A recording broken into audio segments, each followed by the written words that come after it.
Muy buenos días para todos los empresarios que nos acompañan el día de hoy, desde nuestra junta directiva y desde la doctora Lilian Mesa Arango, nuestra presidenta ejecutiva, les damos un saludo muy especial. Muchas gracias por conectarse pues a nuestro seminario del día de hoy. Agradecemos pues la participación, la asistencia en toda la parte de gobierno corporativo y juntas directivas.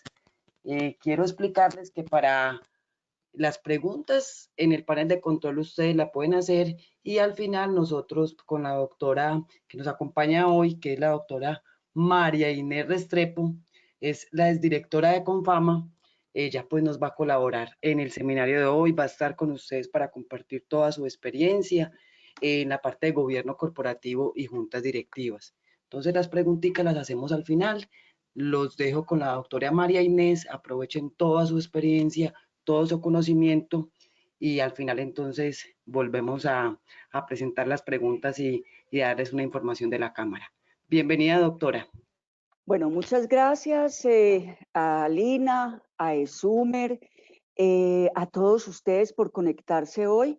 Realmente para mí es muy importante el contacto con ustedes. Espero que haya imagen para verlos a los ojos, para poderles decir que esta virtualidad es una cosa muy especial porque podemos estar permanentemente atendiendo los llamados. Y cuando la Cámara me invitó con Esumer a esta conferencia, yo me acordé que en mis momentos en Confama muchas veces fui a ese auditorio tan hermoso, a ese edificio. Por eso a la doctora Lilian y a todos ustedes les doy la bienvenida a mi nueva etapa de la vida, que es el retiro de Confama por la jubilación, pero a la nueva etapa en una oficina de consultorías que se dedica precisamente a dar apoyo a aquellas organizaciones que de manera importante representan una identidad con mi alma de administradora y de gestora de proyectos sociales. Así que estoy a su disposición. Tengo en esa oficina una ventanilla que se llama Favores. Cuando me fui a retirar de Confama, mi presidente del consejo directivo, Fernando Jalbo, me pedía que yo chuleara temas a los que estaba pendiente con Fama y casi no chuleamos todos los temas, pero el último tema que él quería que tuviéramos era que yo hiciera una empresa, es una SAS, que se llama Estrategia Social, para que siguiera dándole consultorías a las empresas privadas y a las empresas que requerían. Yo le dije, me parece maravilloso, pero lo más importante es una consultoría por la ventanilla de esa empresa, que ya no es la SAS, ya no es contratos, que se llama Favores. Y Favores es precisamente tener la posibilidad de volcar mi experiencia sin costo a aquellas organizaciones que me requieran. Por eso, a disposición de ustedes, a disposición de la Cámara, a disposición de esos proyectos maravillosos que hay para la pequeña y mediana empresa. Bueno, sin más preámbulos, me piden los organizadores que les hable de gobierno corporativo. Gobierno corporativo en sus principios, ahí estamos viendo el título en la presentación. Quieren que les diga qué es gobierno corporativo, cuáles son los principios, cuáles son las normas, cuáles las ventajas y que les narre un poquito mi experiencia en juntas directivas, en organizaciones donde el gobierno corporativo ha sido un eje de la eficiencia y de la productividad de esas empresas. Yo quiero hacer esa charla muy conversadita y que ustedes me vayan haciendo preguntas para yo poderlas ir respondiendo, porque yo estoy segura que todos ustedes en su bagaje empresarial y de gerencia, pues saben qué es gobierno corporativo. Además, hemos tenido en la ciudad una cantidad de debates de lo que es gobierno corporativo, de las fallas de los gobiernos corporativos.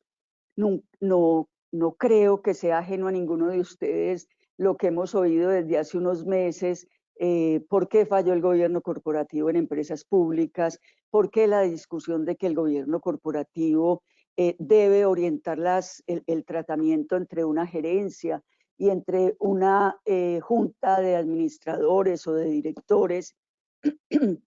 Y es entonces una síntesis de por qué el gobierno corporativo es realmente un mecanismo que regula las acciones entre los dueños, los fundadores, los accionistas, los que ese gerente convoca precisamente para que le ayuden a definir la estrategia, a tomar las decisiones. Pero lo más importante es aquel mecanismo con el cual se separan los roles, las funciones, las definiciones de cómo actúan unos y otros, cómo actúa esa junta directiva o cómo actúa esa junta de familia y cómo hace ese gobierno corporativo una definición de una estructura ordenada, con principios, con misión, con visión, para separar esos dueños de esa administración. Cuando no hay una separación de los roles, cuando no hay una estructura que de alguna manera diga quiénes deciden y quiénes administran, pues hay una confusión y empiezan a existir conflictos. Hoy es muy común ver que la tipología de las empresas empieza a darse casi que de esos emprendedores, esas empresas de familia, esa evolución hacia una pequeña empresa o hacia una microempresa que ya tiene toda la formalidad, que ya está regulada y que hace declaraciones, que paga impuestos, y precisamente ahí hay que mirar que hay una participación, ya sea o de la familia o de los inversionistas ángeles o que ponen capital en los emprendedores, o aquellas juntas directivas o comités con los cuales esa administración, ese gerente, ese director, ese administrador, empieza a darle participación a otros, pero en un rol distinto, no de coadministrar, sino un rol que de alguna manera genera una estrategia, genera una asesoría, genera una conducción. Es muy común, creo que en algunas empresas de ustedes que están en todos los sectores, conozco que están en el sector comercio, en el sector industrial, en el sector de los servicios, tienen hoy ya la participación de los independientes. Esa participación de los independientes muchas veces o casi siempre es buscada por la administración y por los consejos directivos para hacer una separación y que haya una mediación entre los dueños y los accionistas, precisamente porque es muy importante el gobierno corporativo tiene que hacer esa separación para que quienes deciden tengan un complemento a quienes administran y quienes administran tengan todo el poder y toda la posesión de su administración interna. Esa administración interna tiene que estar regida por una visión, por una misión o por unas estrategias que se definen precisamente para esa separación. Los independientes muchas veces hacen esa intermediación muy libre para que unos y otros, cuando hay conflictos, cuando hay crisis, cuando hay discusiones, pues yo creo que no es necesario. Yo le pido a Lina que si quiere quitar la presentación, porque realmente yo voy ya más adelante que las definiciones. Entonces, quedémonos sin presentación. Y, Perfecto. perfecto. Para que ellos me vayan siguiendo en el contenido hablado, porque ya pasé todo ese tipo de cosas que están en la presentación, en mi primera definición de qué iba a hablar. Correcto. Bueno, Lina nos va a quitar la presentación, pero yo ya voy en beneficios. A ver, yo he tenido una posibilidad de hacer unos entrenamientos en algunas universidades que precisamente me permitieron entender que cuando en Confama empecé la gestión en Confama, veía que teníamos un diálogo interrumpido entre lo que en ese momento se podía hacer símil a unos accionistas que son los afiliados, los dueños de las empresas, los gerentes de las empresas, que son quienes las empresas pagan el aporte del 4% de manera permanente, disciplinada y organizada a Confama. Pero generalmente el conocimiento y el dominio iba al usuario, iba al beneficiario. Ese beneficiario se asemeja como el proveedor de ustedes o el consumidor de ustedes, pero no a esos miembros de la junta directiva. Y es por eso que nos dimos a la tarea de pensar cómo unificar ese accionista, ese afiliado de Confama, en el conocimiento para que las expectativas del servicio, las definiciones de estrategia, las definiciones de políticas, pues tuvieran un diálogo inteligente y permanente.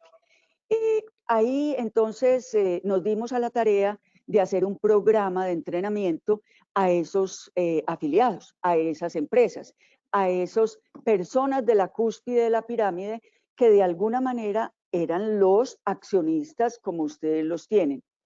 Ustedes tienen en sus juntas directivas muchas veces, yo he participado en muchas juntas directivas donde las personas muchas veces llegan sin el conocimiento de la empresa, sin saber qué hace la empresa.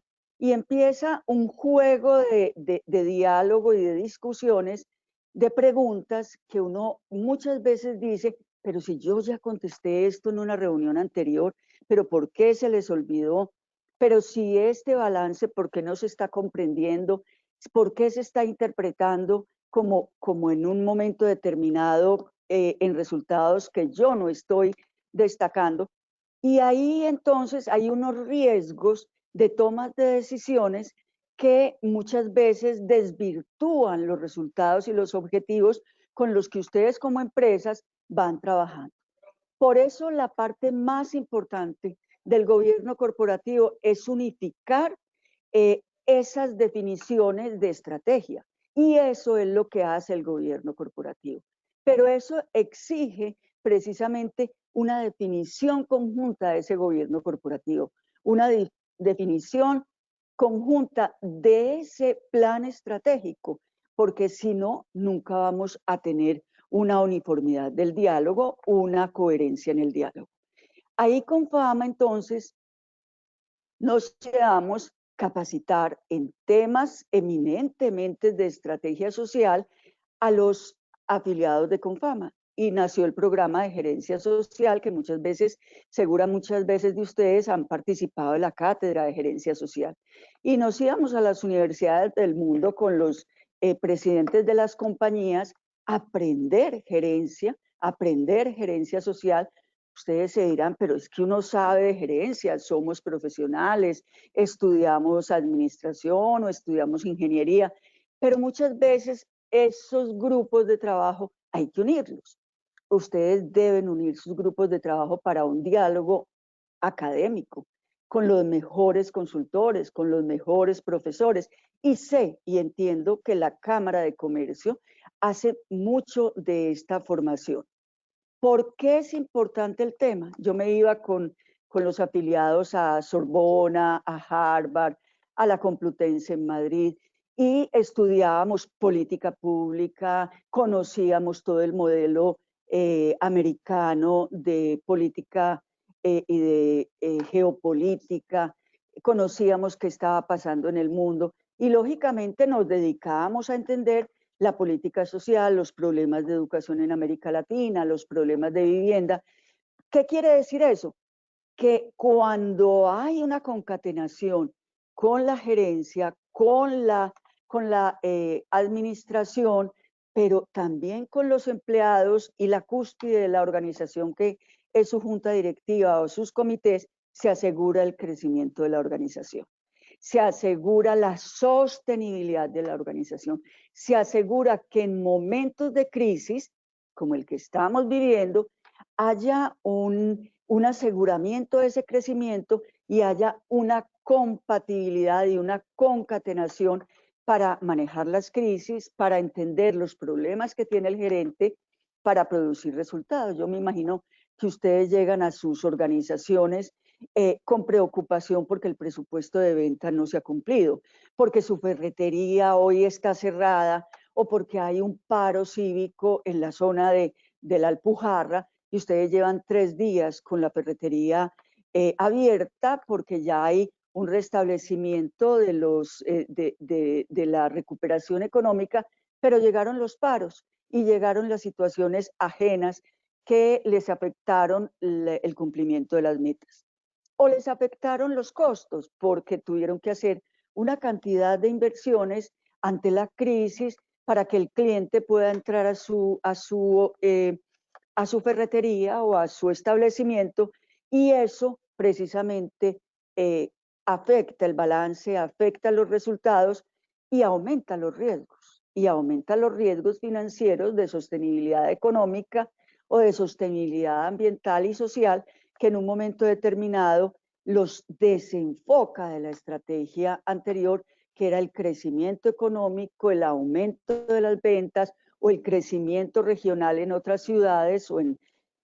Por eso el gobierno corporativo sí previamente había definido ese tipo de situaciones y había previsto que en esa formalización de la empresa se pudiera institucionalizar ese manejo de riesgos, esa auditoría previa a los riesgos, esa equidad en la participación en las definiciones y ese fomento a la participación responsable, objetiva y comprometida de los riesgos de la institución. Déjenme, les cuento que aprendí. Yo he sido, bueno, Confama tuvo muchos convenios de cooperación técnica y económica con el BID, con la Corporación Andina de Fomento y con otras organizaciones de cooperación internacional, tanto técnica como financiera. Pero en unas misiones ante el BID, nos dedicamos a pensar con el BID cómo podíamos hacer una inversión en la pequeña y mediana empresa. Y tuvimos un empréstito de la CAF y tuvimos un empréstito de la Corporación Interamericana de Inversiones del BID para entender la dinámica de la pequeña y mediana empresa, que por demás son los afiliados más numerosos que tiene Confama. En Confama, empresas de más de 200 afiliados no es sino el 1%, y son más de 80.000 empresas afiliadas. Y el 72%, en mi época, puede esto haber variado en épocas recientes, el 72% de las empresas afiliadas tenía menos de 10 trabajadores. Yo creo que ahí se sitúa la pequeña y mediana empresa y era importante para Confama buscar un portafolio de atención, un sistema de atención, porque ese 72% de empresas, de pymes, estaban 9 de 10 empresas administradas por la primera generación.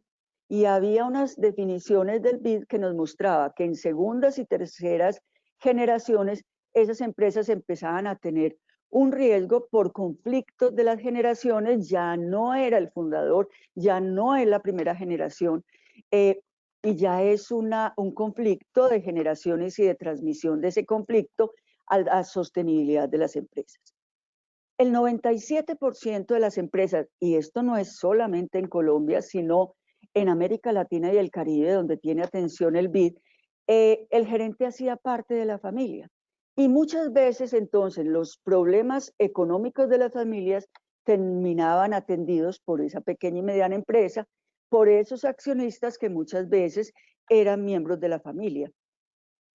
Nos decía el BID, el fundador de esa empresa, de esa ferretería, de ese restaurante, de esa entidad de servicios, muchas veces el gerente era ese fundador, pero muchas veces no había una junta directiva, sino que había una consulta más informal hacia los miembros de la familia, los más capacitados, los que más experticia tenían o las personas que más formación académica habían tenido en la familia.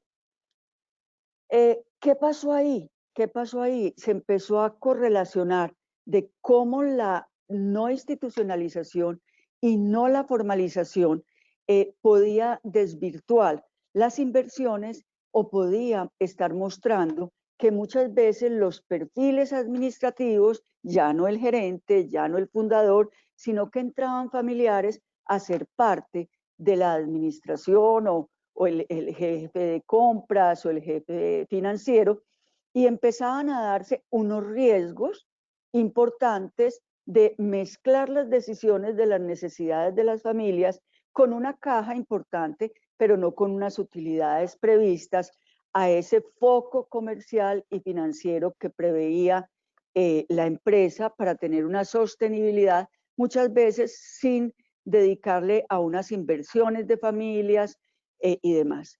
Nos dice el BID que esa es la constante. Hace poco participé de unos estudios y unas experiencias importantes con la CEPAL en América Latina.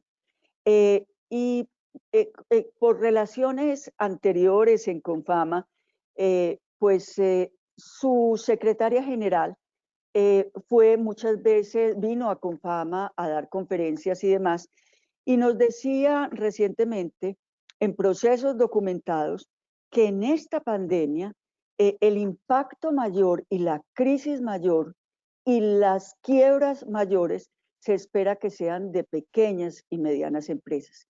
Incluso ellos tienen unos pronósticos de que ese riesgo no es solamente hasta el aparecimiento de la vacuna y demás, sino que es un deterioro en el crecimiento de los países, en la inversión de los países, en los sistemas de exportación, y que muchas veces el encarecimiento de la materia prima o la disminución de la demanda estaba prevista para afectar a la pequeña y mediana empresa por más de 5 años. Son investigaciones muy bien documentadas de la CEPAL, que incluso llega a utilizar unas frases muy complejas de que el desempleo puede llegar al 30% a América Latina y se correlaciona con ese 30% de la pérdida de empleo que disminuye el consumo de bienes, de servicios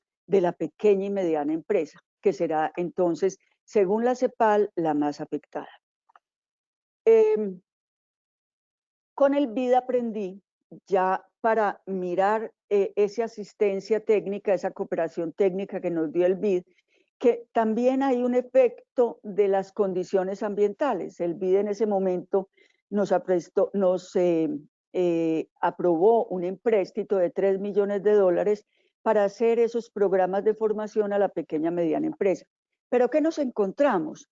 Nos encontramos que la pequeña y mediana empresa tiene una realidad de estructura compleja, pues que no puede ir a los cursos de Confama.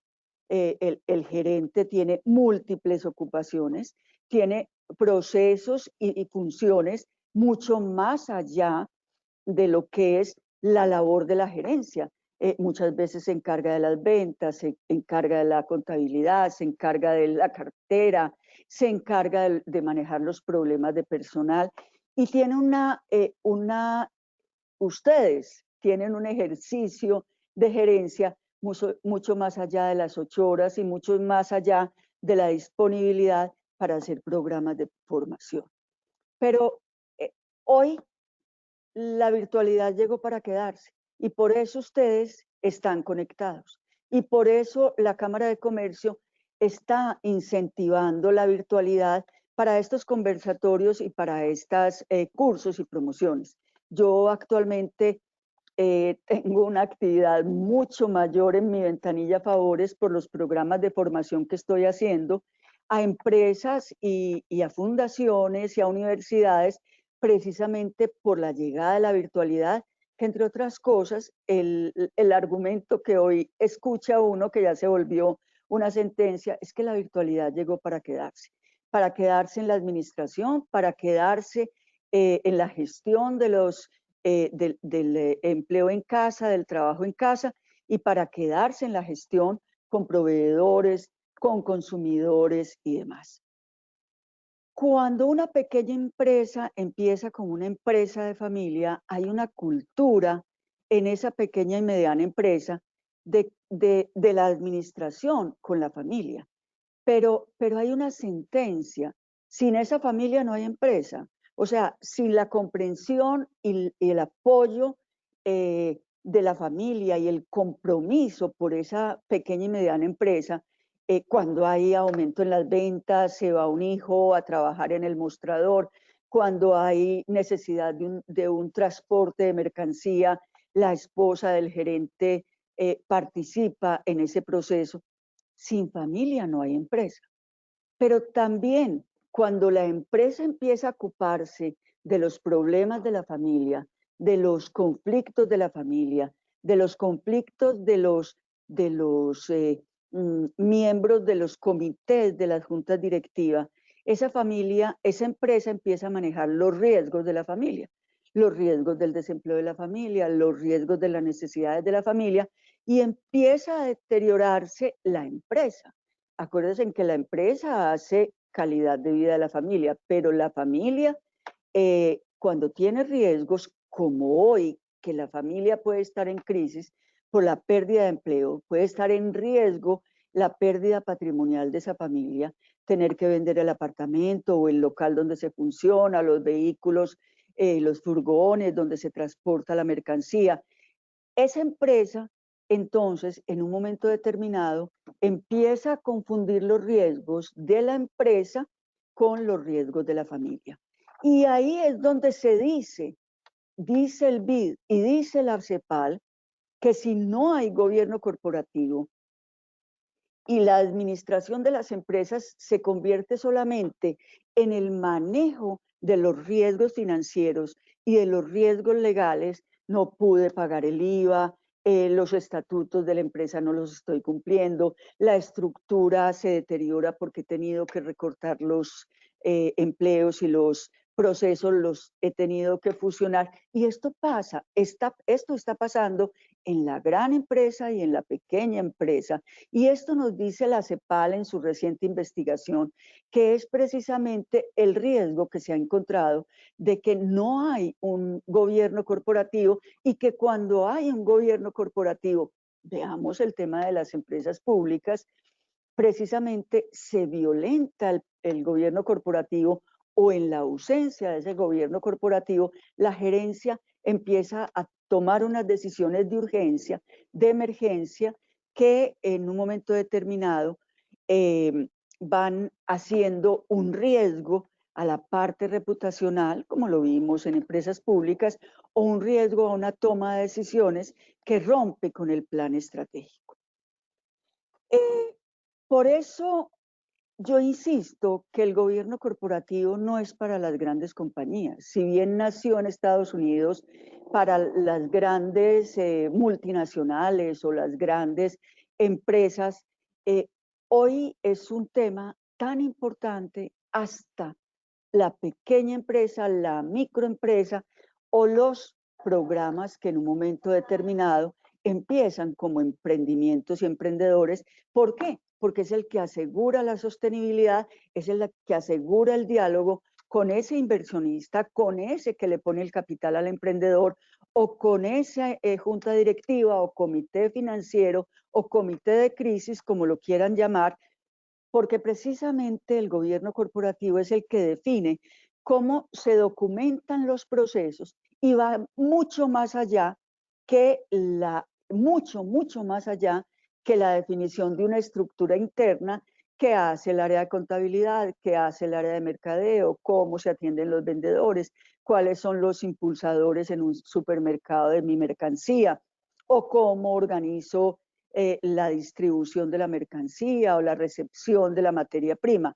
Va mucho más allá que la definición de procesos de estructura y mucho más acá de lo que a ustedes les compete como gerentes, como administradores, para ese entendimiento de la estrategia de corto, mediano y largo plazo o de la administración de las crisis que no solamente van referidas a la pandemia.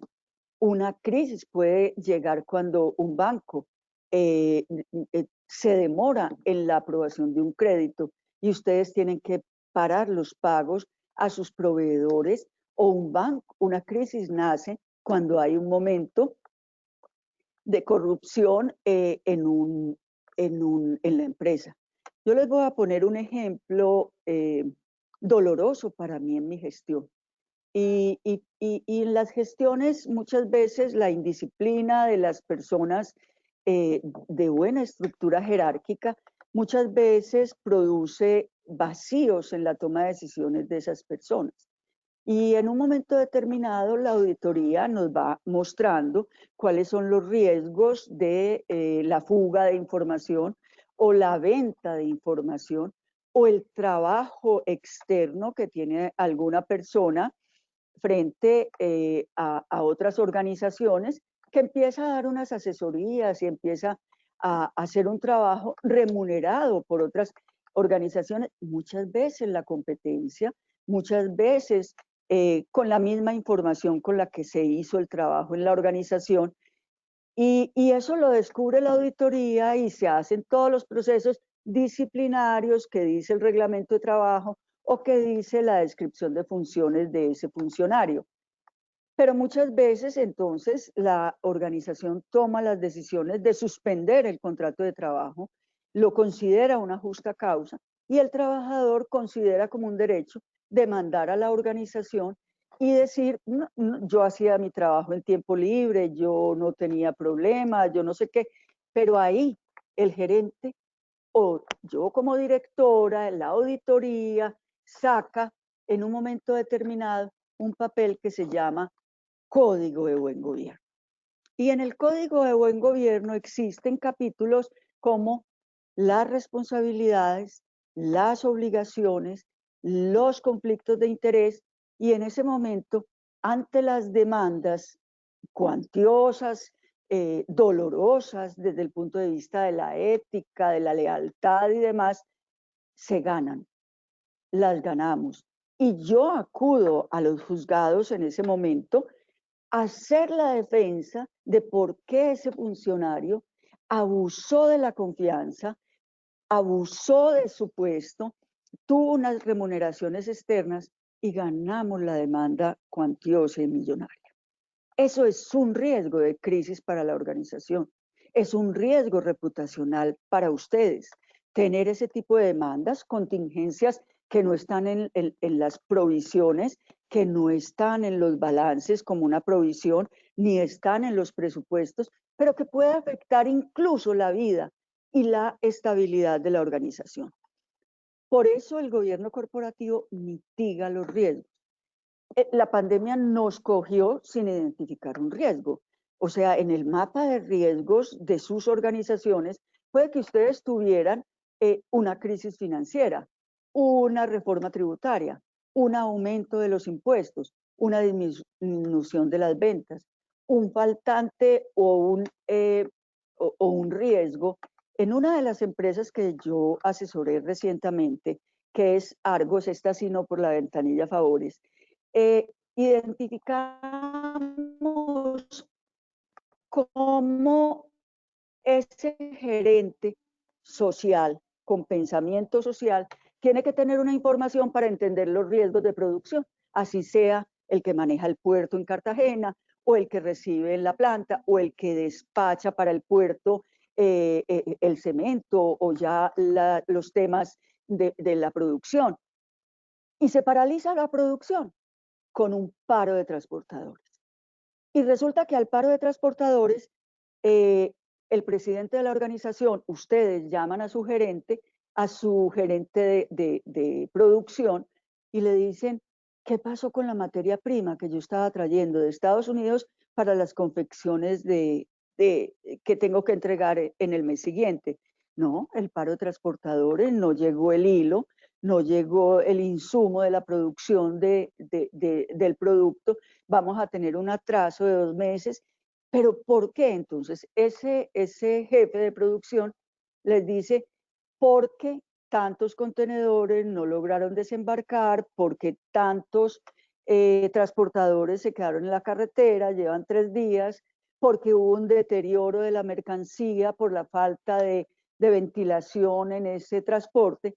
Y ustedes tienen el análisis técnico de producción de la mercancía, pero no, y van a la Cámara, y la Cámara reúne, y los gremios reúnen, y la ANDI reúne a las empresas para ir a una interlocución con gobierno y pedir que ese conflicto, que esa crisis se solucione de inmediato.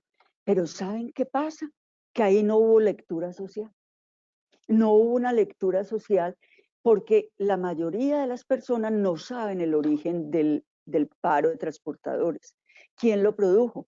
Si fueron los paramilitares, si fue la guerrilla, si fue el comité de paro anterior por el incumplimiento, y los citan a reuniones para tomar decisiones, para mirar las soluciones, pero ese gerente se sienta con el alcalde de Cartagena y lo único que da es cuántos furgones dejaron de salir, de desempacar el producto o de llegar.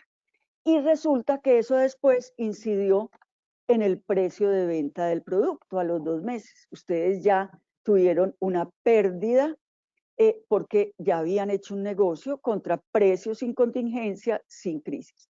¿Para qué sirve el gobierno corporativo en ese momento? El gobierno corporativo en ese momento existe para que la junta de administradores, la junta directiva, los comités entiendan y manejen con la gerencia la contingencia y manejen con urgencia y sea capaz esa junta administradora o ese gremio, esa cámara de estar llevando soluciones oportunas para que se solucione el conflicto, se entienda el conflicto y se participe activamente de las mesas de poder que en ese momento están resultando en el medio. Ese gerente que hay en el puerto, ese gerente que hay en los despachos del puerto que les trae la materia prima oportunamente, sepa dialogar con esa entidad privada. O sea, que el gobierno corporativo estimula los diálogos, no solamente internos, sino los diálogos de política pública social. ¿Qué más hace el gobierno corporativo? Perdón.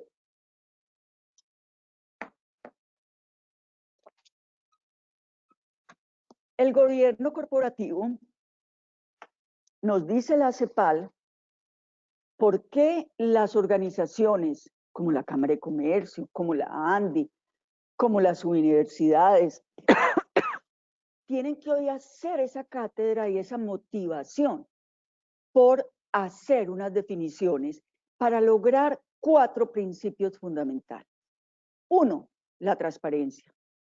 2, definir las responsabilidades de cada quien. 3, definir la independencia de la estructura de esos poderes. Y 4, buscar la igualdad de oportunidades para los accionistas, en el caso de que haya accionistas o miembros de familia que tienen participación. Pero déjenme ya llegar a lo que me pidió la Cámara y ESUMER para hablar con ustedes y dejar entonces un espacio para preguntas. ¿Cómo es la afectación que ustedes están teniendo hoy por la pandemia? Un riesgo que llegó y no lo esperábamos. No lo esperaban ustedes, no lo esperaba yo en mi oficina de consultoría, no lo esperaban las fundaciones, a quienes las tengo todas en la consultoría y en teleconferencias diarias, diciéndome, María Inés, ¿qué hacemos? Las donaciones se disminuyeron, todos se fueron a donaciones de hospitales. Tenemos parada la intervención en los jardines infantiles. Los niños no están recibiendo, separaron los contratos con la administración municipal y no, el programa de nutrición se paró en los jardines infantiles porque no están yendo y no sabemos cómo hacer una distribución de alimentos en las residencias. Y ese proceso de transformación que yo he asesorado para algunas empresas, para la Universidad Pontificia Bolivariana, en el Comité de Rectoría de Inversión Social y Filantropía, hemos dicho, bueno, los estudiantes se están saliendo de las universidades, el desempleo de la familia no permite pagar la matrícula ni las mensualidades. Los estudiantes de los colegios están afectados. La familia está en un apartamento de 80 metros, cuyo comedor se convirtió en una oficina, en un colegio. La mamá trabaja en las empresas de ustedes, pero también es profesora. La dinámica familiar se volvió un complejo. En otro tipo de poblaciones hay otros riesgos de salud mental y de riesgos con los hijos. Pero fíjense que también hay riesgos de insumos para las empresas. Las empresas están teniendo que vender en su territorio pequeño. Las empresas están teniendo que adquirir los insumos y puede que esos insumos que se están adquiriendo en su pequeño territorio, municipios y demás, como nos dice la CEPAL que está sucediendo, está haciendo que la calidad del producto o la distribución del producto tenga que cambiar rápidamente y tenga que volcarse esa empresa a unas inversiones cuantiosas para poder proceder con la virtualidad, el trabajo en casa o la venta a través de Internet. Fíjense que eso ha traído que las ventas en América Latina y el Caribe han caído en el 80%. Ustedes se imaginan, no sé cuánto ha caído sus ventas, pero el riesgo de supervivencia de las empresas aumenta, porque si no se vende, no hay ingresos, si no hay ingresos, no hay margen, si no hay margen, no hay utilidades, y entonces empieza la cadena de los problemas. El 96% de la pequeña y mediana empresa está adquiriendo el insumo en el territorio o distribuyendo a través de sistemas de distribución que no tenían en la definición de sus procesos. ¿Qué ha hecho eso? Que si hay una disminución en las ventas, hay una disminución de los empleados y hay precisamente una crisis en el desempleo de la región. Por lo tanto, hay un menor consumo, hay una menor venta. Eso es un cuello de botella, una situación crítica que deja de cumplir los planes de venta, los planes financieros, los planes de reputación, los planes de incumplimiento en los productos. Yo les pongo el ejemplo que encontré muy recientemente en una conferencia que participé donde había otros conferencistas, entre ellos un español, que ponía el ejemplo de los restaurantes en España. Ustedes saben que España vive del turismo, que los restaurantes son el eje de la economía de ese turismo. Y se cierran las tapas a los que los españoles o los turistas van todas las tardes a comer. ¿Y qué tuvieron que hacer? Un redireccionamiento apoyado por el gobierno para ser capaces de distribuir.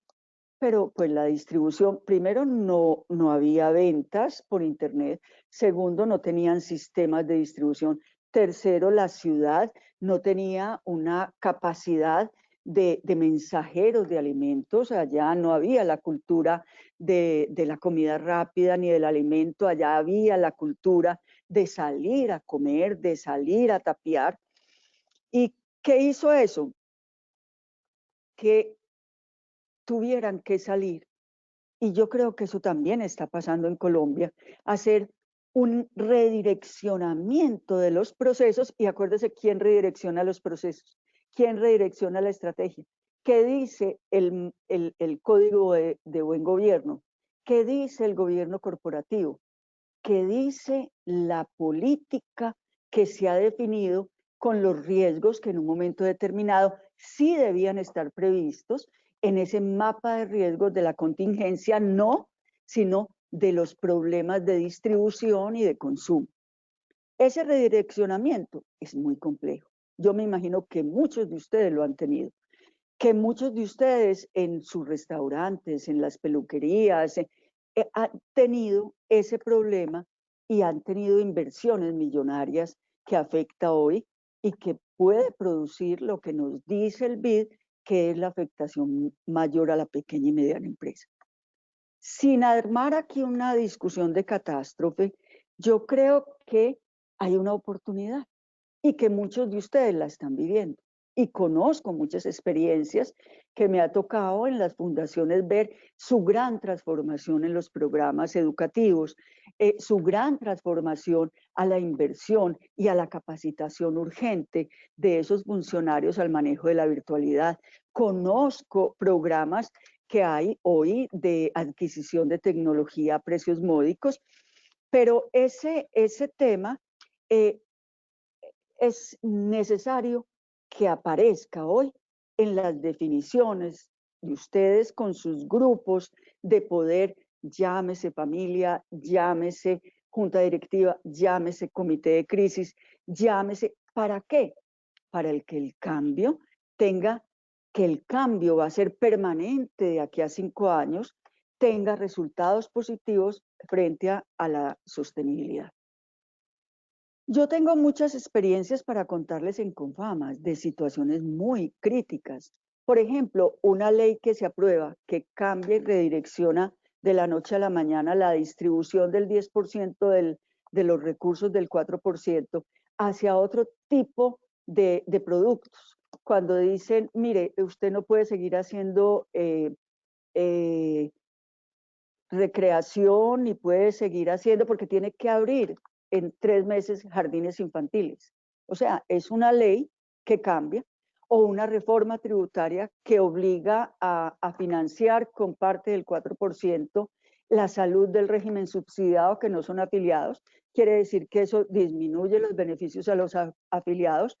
Tiene que, en un momento determinado, si no hay una gestión del conocimiento, muchas veces van a llegar repetitivas leyes que hagan eso, y si no está escrito qué se hizo, cómo fuimos al Congreso, cómo se evaluó el impacto, cómo manejamos la situación con los afiliados, cómo bregamos a que no hubiera impacto, ese tema en un momento determinado afectaría precisamente la inversión social que se estaba teniendo con el 4%.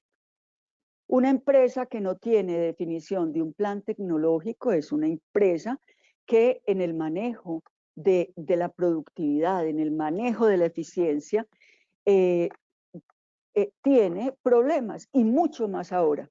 Cuando yo llegué a Confama, bueno, eso hace mucho tiempo, yo estuve 21 años como director de Confama y ya llevo 3 disfrutando de mi retiro. Cuando yo llegué a Confama, yo me senté en una oficina muy bonita, muy bien decorada, con un escritorio muy bien, unas secretarias muy bien puestas, y yo venía de Antioquia Presente. En Antioquia Presente yo tenía un computador y estábamos en red, y éramos una entidad chiquitica, una ONG chiquita, y dije, ¿y dónde está mi computador? Y yo, no, aquí no hay. Y me asomé a las secretarias y las vi con esas máquinas de escribir que se llamaban de Margarita. Y yo dije, ¿las secretarias no tienen computador? No. Y los subdirectores, que eran 12, que había 3.500 empleados, que teníamos operación en toda Antioquia de salud, de vivienda, de recreación, de crédito y de educación, 5 empresas en una. Yo decía, ¿y esto cómo lo manejan? No. Entonces yo tenía que llevarme a mi casa en cajas los fines de semana, contratos para firmar, todo era papel. Y no había una interacción ni con mandos medios ni con nada, porque me tendría que desplazar a tantas sedes que en un momento determinado, pues no alcanzaba a visitar en un año. O sea que yo no iba a conocer la sede de Puerto Berrío, la sede de Urabá, la sede de San Vicente, porque la virtualidad no existía. El correo electrónico no existía y no había computadores. Pues entonces yo dije, aquí lo primero es que me compren un computador, porque yo no vine a tomar el algo ni vine a conversar, yo vine a trabajar. Y que le compren 12 computadores a los subdirectores y capaciten a las secretarias. Y hubo un momento, un día en que llegaron, ya se compraron todos los computadores y llegaron todos los computadores a los puestos de las secretarias. Y se recogieron las máquinas y hubo puestos con personas de soporte a entrenar a las secretarias, porque no tenían por qué saber manejar un computador, pero si no íbamos a buscar la eficiencia en un plan tecnológico, eso hay que hacerlo. Hay que muchas veces dar esos golpes en el día de, dar esa acción para que el cambio opere, no temerle a una crisis, no temerle a un cambio de transformación cultural, y eso es lo que nos permite tener un enfoque precisamente buscando la eficiencia, la sostenibilidad y el crecimiento de las empresas. Mi experiencia en Confama. En Confama hay un consejo directivo que tiene la participación de 5 representantes de los sindicatos, se me está acabando el tiempo, no voy a tener tiempo, y 5 de los empresarios. Y hay que unificar el conocimiento porque los 10 toman decisiones. Había que hacer un programa de educación. Voy a dejar aquí porque en otra oportunidad les cuento pues más historias, más cosas deliciosas de mi experiencia en Confama, en mis juntas directivas, que son algunas en toda mi vida profesional, en la ANDI, en juntas directivas internacionales como Naciones Unidas, en grupos importantes de transformación, como la llegada de Naciones Unidas a Antioquia. Pero bueno, esas experiencias las dejo para otro día y los escucho. Bueno, y muchas gracias por atenderme. Doctora, vamos a ver por acá si nos tienen preguntas o invitamos a los empresarios que hagan las preguntas para que aprovechemos pues la experiencia de la doctora y nos pueda seguir compartiendo O tanto les con diga que les gustó, que no les gustó, que hay que mejorar en mis intervenciones. A mí también me gusta mucho que me hagan un feedback para acercarme mucho más a todas las personas que me escuchan. Bueno, vamos a ver por acá, doctora, qué nos van escribiendo. Démosles un espaciecito para que puedan Perfecto. interactuar. Perfecto, porque yo lo que creo es que muchas veces por escuchar, yo a veces no participo en los chats porque me da tanta preocupación distraerme para lo que están oyendo, que entendería si no hacen preguntas, pero que si me las quieren mandar, les doy mi correo. Que si necesitan algo de mí para su empresa específica, estoy a su disposición.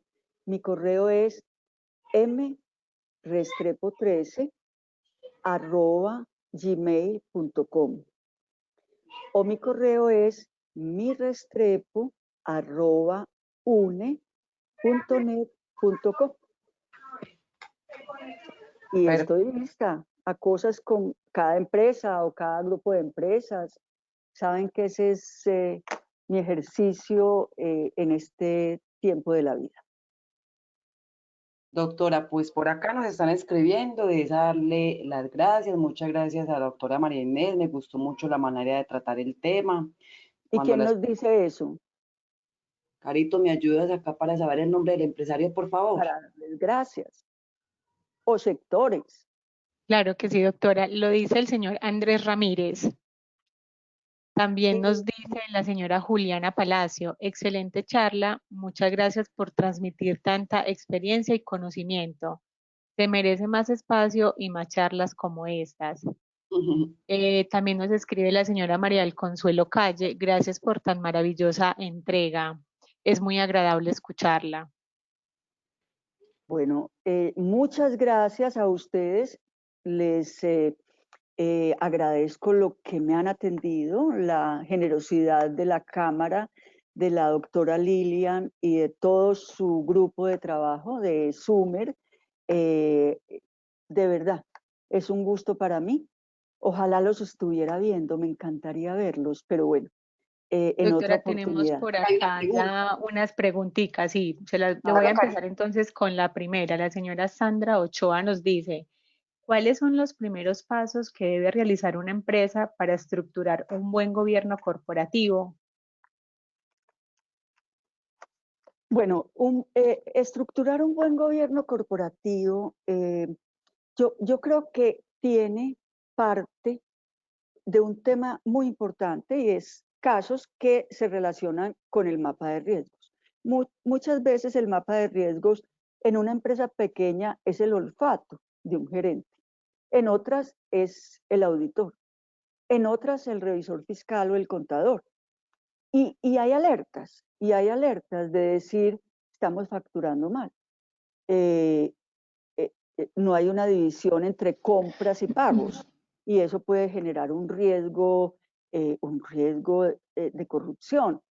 Entonces, en esos casos, ese gobierno corporativo coge el mapa de riesgos, ve que está por manual de funciones, eso lo deja por manual de funciones o hace transformación al manual de funciones y lleva a la creación de unas políticas a su junta directiva o a su comité o a su grupo de gerencia.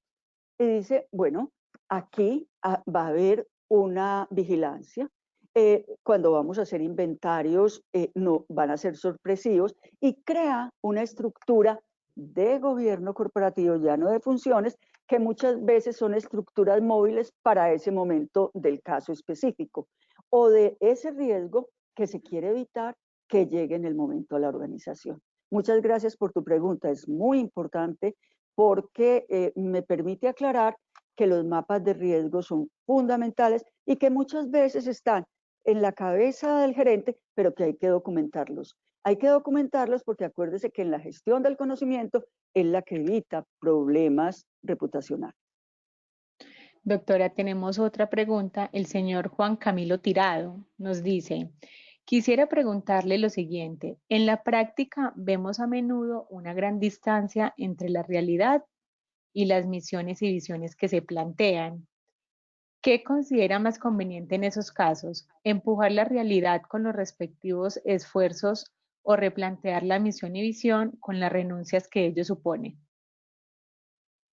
Bueno, Juan Camilo, esa pregunta da para otra programa de la Cámara. Es muy importante lo que tú estás diciendo. Los planes estratégicos hay que estarlos revisando. La visión y la misión muchas veces las hacemos con la emoción. Vamos a crecer al 2030, no sé qué. Y resulta que en ese momento la realidad y la experiencia de ese gerente tiene que llevar a la junta directiva las transformaciones inmediatas de esa misión, de esa visión, aunque no se llame así, aunque no estemos revisando el plan estratégico, llegar al eje cafetero, a la costa, no sé qué, pues en este momento es imposible. Entonces tendría que estar redefiniendo unas políticas de que esa área de crecimiento pues no va a existir por 2 o 3 años, porque en este momento lo más importante es la experiencia de ese gerente que dice, bueno, señores, aquí lo que tenemos que hacer es estimular el comercio doméstico, armar un programa de distribución diferente, tener un producto diferente, ya no estamos vendiendo zapatos para trabajar, ya tenemos que hacer unos zapatos de trabajo en casa, vamos a hacer una transformación. Esa experiencia de ese gerente es fundamental. Y esa es la maravilla de la pequeña y mediana empresa, que escucha la experiencia. En la gran empresa, muchas veces, déjenme decirles una cosa que yo decía en Confama. A mí se me ocurría una idea. Bueno, vamos a hacer tal cosa. Jardines infantiles. Entonces, eso sí iba a planeación, no sé qué. Y a los 8 días yo decía, oiga, ya hay un estudio. No, nos falta una cosita.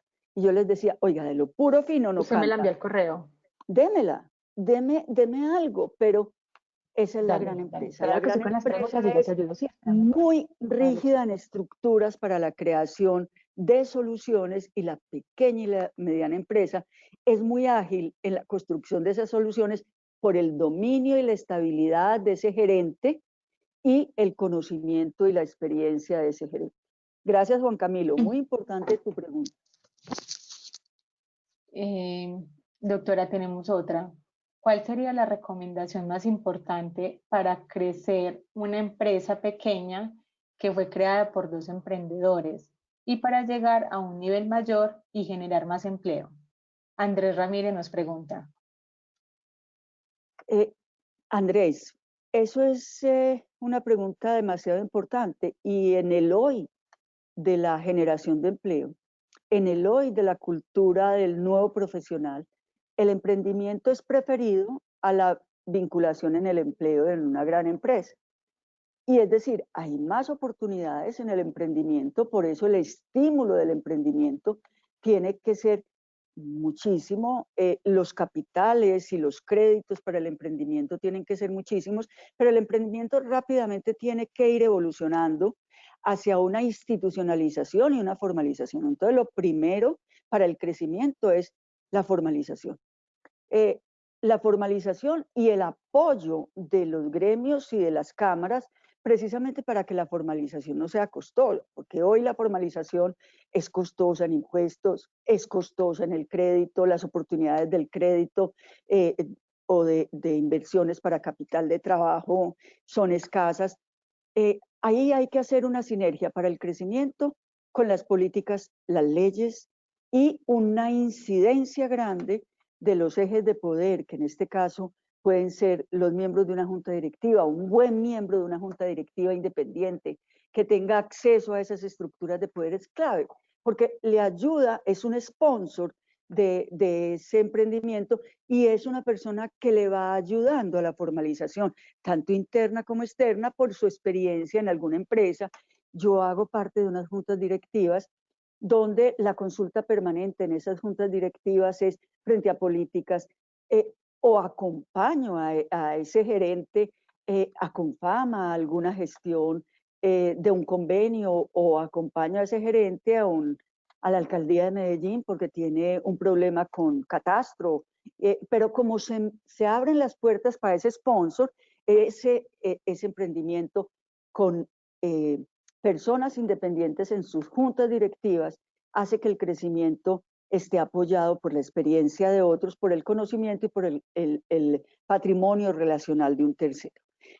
Lo otro que es importante en la evolución es precisamente el fortalecimiento institucional. Definir la sostenibilidad. Primero hay que definir la sostenibilidad, no el crecimiento. Es al contrario, una pequeña empresa, un emprendimiento que viene a la Constitución, tiene que ir buscando una sostenibilidad de corto, mediano y largo plazo. Y si no, el crecimiento lo puede ahogar y lo puede asfixiar. Y por eso hay una mortalidad muy alta a los 3 años de una pequeña empresa que se constituye y porque empieza a tener problemas de sostenibilidad económica o de sostenibilidad social o de sostenibilidad ambiental. Entonces no le dan la licencia del INVIMA o no le dan la licencia de la Secretaría de Educación para apoyar de la Secretaría de Salud, o no la habilitan en la Secretaría de Educación para una escuela de formación. Recuerda, emprendimiento, sponsor, juntas directivas, desde el principio. No pueden administrar solos, porque acabo de decir la diferencia entre unos y otros. Y sponsor, precisamente para ese acompañamiento de la política pública, llámese Cámara de Comercio, llámese gremio, Penalco, bueno, y sostenibilidad antes que crecimiento. Gracias, doctora. El señor Juan Camilo Yepes nos pregunta, ¿cómo incentivar el gobierno corporativo, concepto en el marco colombiano, a una empresa con inversión extranjera? Pero es que cuando hay una empresa con inversión extranjera, el gobierno corporativo es una exigencia para la inversión de capital, es una exigencia, es que hoy el gobierno corporativo está en leyes, está en normas.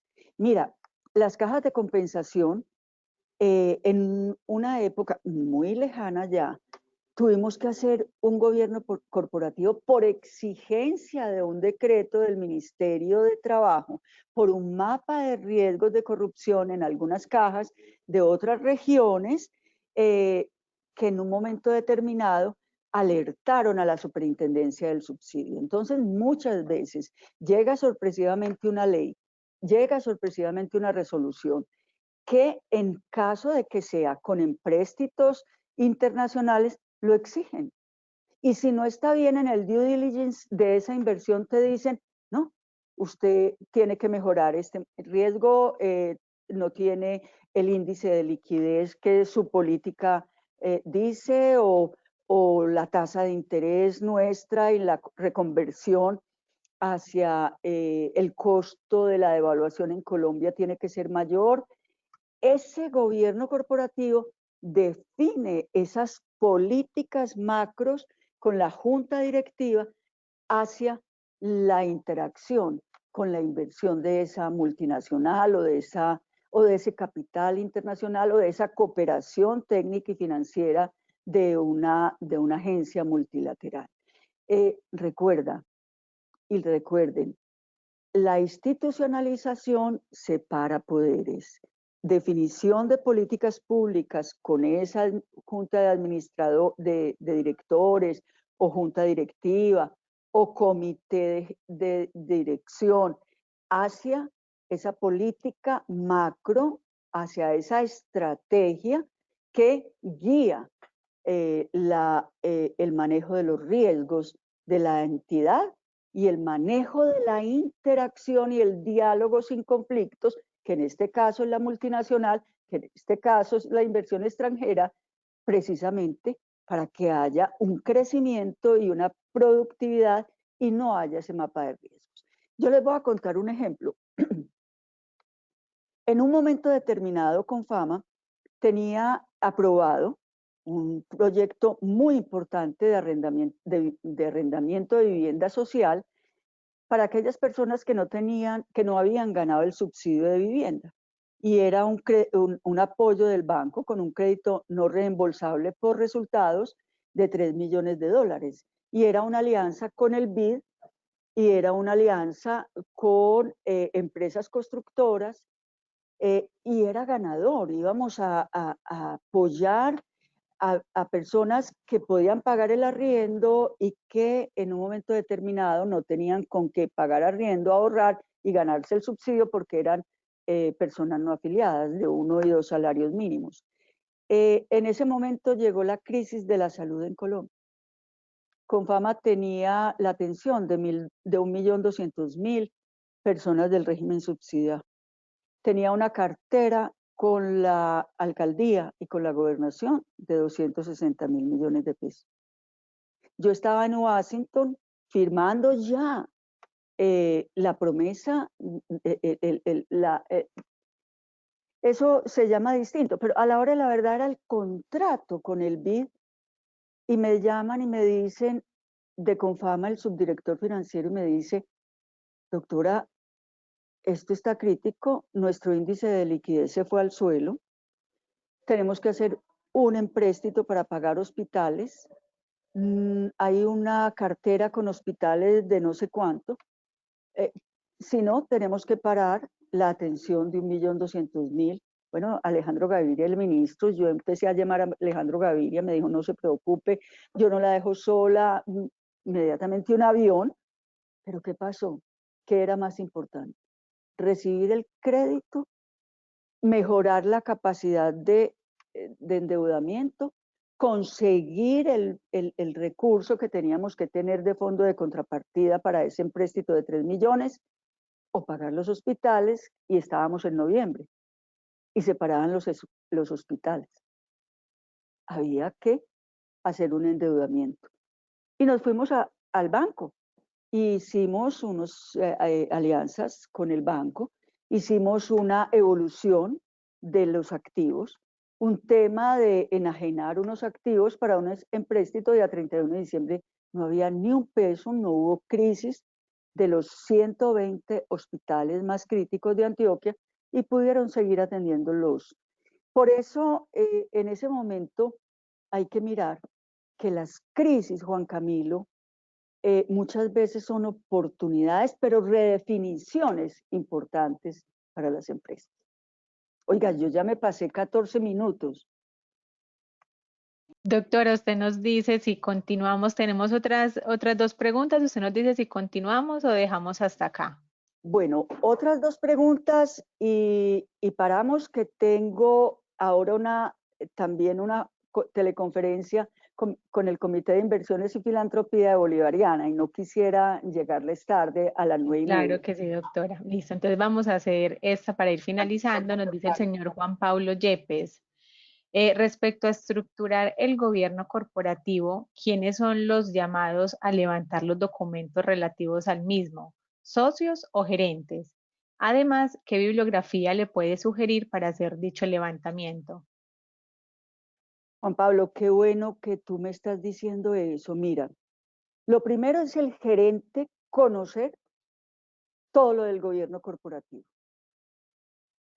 Hoy el conocimiento es un conocimiento que está abierto al mundo y en Internet hay demasiados videos. Yo incluso esta mañana presenté, le mandé pues a Lina de la Cámara un borradorcito, una PowerPoint que no es sino para mí, que es garrapateado, yo no sé, parte de la que he tenido que aprender a hacer en mi retiro de Confama, es hacer PowerPoint, en la vida había hecho un PowerPoint, pero esta mañana le pasé mi preparación a esta conferencia a Lina con un PowerPoint garrapateado. Lina puede ver que en la parte final yo les pongo esto. ¿Lo están viendo? Sí, doctora, sí lo estamos viendo. Eso es lo que antes uno llamaba bibliografía, que se iba para una biblioteca, salía con el cerro de libros, o tenía que contratar un consultor para que le enseñara, o se tenía que matricular en un curso. Hoy la bibliografía está abierta al público en Internet. Y estudiar tiene que ser una constante de ese gerente. Esos links que les puse ahí son videos muy importantes. Ahí les puse el video del BID.